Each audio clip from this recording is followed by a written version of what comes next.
Hello everyone, welcome back to my channel Keep Learning. আশা কৰোঁ আপোনালোক সবাই ভালে আছে আৰু মই ভালে আছো। সো প্ৰিপাৰেচন ভাল চলি আছে। সো আজি আমি এটা নতুন টপিক লৈ আহিছো। সো টপিকটো হৈছে যে যোনবিলাক আমাৰ UPSC আৰু APSC ৰ কোচিং চলি আছে, ইজ ইট এ স্কেম? হয়, আপুনি ঠিকেই শুনিছে। মই কৈছো যে UPSC আৰু APSC ৰ যোনবিলাক কোচিং চলি আছে, লাখ লাখ যোনবিলাক আমাৰ নিবনুৱা UPSC ৰ কাৰণে APSC ৰ কাৰণে প্ৰিপাৰেচন কৰি আছে, ইজ ইট এ স্কেম অৰ এইটো এটা জেনুইন হয় য'ত আপুনি নিজৰ লাইফ টাইম স্পেণ্ড কৰি আছে? অ'কে, মই কোৱা নাই যে আপোনালোকে যোনসকলে UPSC ৰ কাৰণে প্ৰিপেয়াৰ কৰি আছে বা APSC ৰ কাৰণে প্ৰিপেয়াৰ কৰিছে দে আৰ ৰং।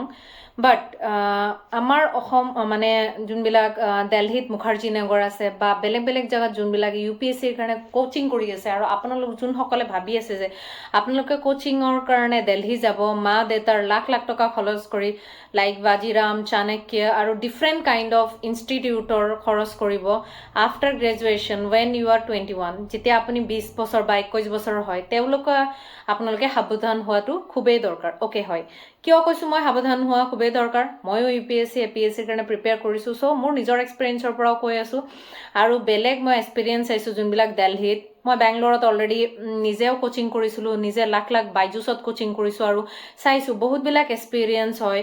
তেওঁলোকে যোনবিলাক কোচিং চেণ্টাৰ হয়, তেখেতসকলে কি কৰে, আপোনালোকক ডাঙৰ ডাঙৰ সপোন দেখুৱায় আৰু দেখুওৱাৰ গেৰাণ্টি দিয়ে। যেনে কিছুমান ইনষ্টিটিউট আছে প্ৰিলিমছ মানে গেৰাণ্টিড, মানে আৰু আপোনালোকক প্ৰিলিমছটো ক্লিয়াৰ কৰাই দিব এইখিনি কোচিং ল'লে, এইখিনি হেৰি ল'লে। আপোনালোকে ইভেন বেলেগ বেলেগ কোৰ্চৰ কথা মই নাম নকওঁ, ইভেন এতিয়া এইটো ট্ৰেণ্ড আমাৰ অসমতো আহি গৈছে যে APSC ৰ কাৰণে যে আপুনি এইটো কৰিলে। APSCটো মই ৰিচেণ্ট কিছুমান নিজেও প্ৰিপেয়াৰ কৰিছোঁ বা নিজেও এক্সাম যেতিয়া দি আছিলোঁ আমাৰ ইণ্টাৰভিউৰ কাৰণে কি কৰা হয়, তেতিয়া আপোনাৰ যদি মেইনছ ক্লিয়াৰ হৈ গৈছে, তেতিয়া আপুনি যে মক ইণ্টাৰভিউ দিব যায়, তো মক ইণ্টাৰভিউবিলাক আপুনি যোনটো ইনষ্টিটিউটত দিব যায়, সেইটো ইনষ্টিটিউটে কি কৰে, আপোনাৰ ডিটেইলছ ডাটাখিনি গোটেইখিনি লয়। তেখেতসকলে কি কৰে, ডাটাখিনি প্ৰিপেয়াৰ কৰাই, মানে আমাৰ ইয়াত ফিল কৰোৱাৰ পিছত যেতিয়া আপোনাৰ এক্সামটো ক্লিয়াৰ হৈ যাব, তেখেতসকলে ক্লেইম কৰে যে এওঁলোক আমাৰ ষ্টুডেণ্ট হয়। মই বহুত ক্ষেত্ৰত দেখিছোঁ, বহুত মোৰ ছিনিয়ৰ বা বহুত ষ্টুডেণ্ট তেখেতসকলৰ মানে ইনষ্টিটিউটৰ নহয়ও, কিন্তু পোষ্টাৰত যেতিয়া ছাপাত থাকে ৰোল নাম্বাৰটো দি নামটো ছাপা থাকে, ঠিক আছে, কিন্তু তেখেতসকল জাষ্ট সেইটো ইনষ্টিটিউটত অনলি নিজৰ ইণ্টাৰভিউৰ কাৰণে আহিছিলে, মানে ইণ্টাৰভিউ প্ৰিপাৰেশ্যন কৰিছে।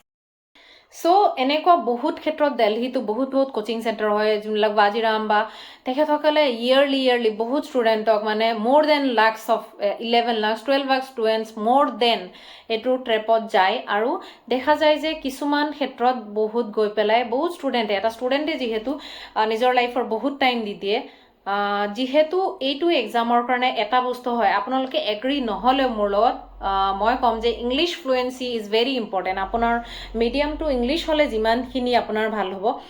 স্পেচিয়েলি মই কোৱা নাই যে অসমীয়াত আপুনি ক্লিয়াৰ কৰিব নোৱাৰিব, বাট অসমীয়াত কিতাপৰ সংখ্যা বহুত কম, আৰু যদি আপুনি ইংলিছত কামাণ্ড আছে, মই কোৱা নাই আছামিজ মিডিয়ামৰ ষ্টুডেণ্টে নোৱাৰে, বাট আপুনি যদি ইংলিছত কামাণ্ডত কৰিছে বা ইংলিছত আপুনি প্ৰিপাৰেশ্যন কৰি আছে, নিজৰ বুকছ ফ'ল' কৰি আছে, আপুনি গ্ৰেপছ কৰিব পাৰি আছে, দেন ৱেল এণ্ড গুড।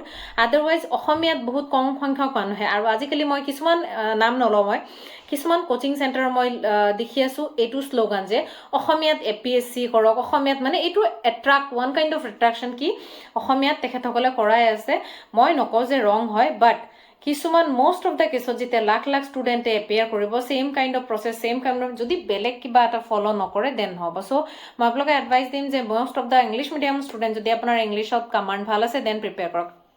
আৰু কিছুমান ইনষ্টিটিউটে এনেকুৱা কৰে, এটা ষ্টুডেণ্টৰ কয় ফাৰ্ষ্ট এটেমত নোলায়, আপোনাৰ ছেকেণ্ড এটেমত ওলাব। তো কি কৰে, আপোনালোকে 21 ইয়াৰ্ছত আপোনালোকে এডমিশ্যন লয়, তাৰপিছত মিনিমাম 5টা বা 6টা এটেম থাকে। এনেকৈ যাওঁতে আপোনাৰ এইজটো কি হৈ যায়, এক্সপিৰিয়েঞ্চটোৱে প্ৰথমতে গমেই নাপায় APSC UPSC কি। চ' ৰিচেণ্ট এতিয়া এটা হাৱা বতাহৰ নিচিনা আহিছে, মানে APSCৰ নটিফিকেশ্যন ওলাইছে, APSC দিম। যদি আপুনি নিজে প্ৰিপেয়াৰ কৰি আছে, ৱেল এণ্ড গুড, আৰু যদি আপোনাৰ কনফিডেণ্ট আছে, মই কোৱা নাই গোটেইবিলাক কোচিং চেণ্টাৰ ফেক হয়, বাট আপোনালোকে চাই লওক, কিছুমান মেণ্টৰ আছে বহুত ৱেল এণ্ড গুড। মই আপোনালোকে কিছুমান কোচিং চেণ্টাৰ গুৱাহাটীত আছে, নাম নল'ব, বহুত জেনুইন হয়, তেখেতসকলেও কৰায়, কিন্তু মেক্সিমাম কি থাকে ফেক থাকে কাৰণ তেখেতসকলে ক্লাছেছ কৰা এজ ইউজুৱেল নৰ্মেলি পঢ়িবতো আপুনিয়ে লাগিব কিতাপকেইখন কৈ দিব সেইখিনি গাইডেন্স আপুনি এটা ছিনিয়ৰৰ পৰাও ল'ব পাৰে বা ইউটিউবৰ পৰাও ল'ব পাৰে সেইটোৰ কাৰণে আপুনি এটা কোচিং লোৱাৰ কোনো দৰকাৰ নাই মই আগতেও কৈছোঁ এডিআৰ কাৰণেও কৈছোঁ যে আপোনালোকে কোচিং লোৱাৰ কোনো দৰকাৰ নাই সেল্ফ প্ৰিপাৰেশ্যন কৰিও আপোনালোকে ক্লিয়াৰ কৰিব সেল্ফ প্ৰিপাৰেশ্যন কৰি আৰু ভালকৈ প্ৰিপেয়াৰ কৰিব পাৰে কিতাপখিনিৰ অনলি দৰকাৰ হয় তাৰ কাৰণে লাখ লাখ টকা খৰচ কৰি আজিকালি গুৱাহাটীৰো ফিজবিলাক মিনিমাম 1 লাখ হৈ গৈছে APSCৰ কাৰণে কিছুমান ইনষ্টিটিউটৰ চ' মই আপোনালোকক এটা কথাই ক'ম যে ৰিচেণ্টলি ডাটাৰ পৰা দেখা যায় যে বহুত ষ্টুডেণ্টে পিছত গৈ পেলাই যেতিয়া 28 বছৰ হৈ যায় আৰু চাকৰিও নাথাকে কোনো স্কিলো নাথাকে তেখেতসকলৰ কাৰণ বছৰ বছৰ প্ৰিপাৰেশ্যন কৰি থকাৰ কাৰণে কোনো ফ্ৰেণ্ডছ নাথাকে ডিপ্ৰেশ্যনত ভোগে তাৰপিছত সিহঁতৰ কি হয় স্কিলো নাথাকে তেখেতসকলৰ আৰু এইটোৰ লগত কি হয় তেখেতসকলে গৈ পেলাই সুইচাইড কৰে বা কিছুমানে যেনে তেনে টিউশ্যন কৰাই চলে তাৰপিছত দোকান এখন দিয়ে এনেকুৱা কণ্ডিশ্যন হৈ যায় কাৰণ তেখেতে বেলেগ এক্সাম নিদিয়ে বেলেগ এক্সাম প্ৰিপেয়াৰ নকৰে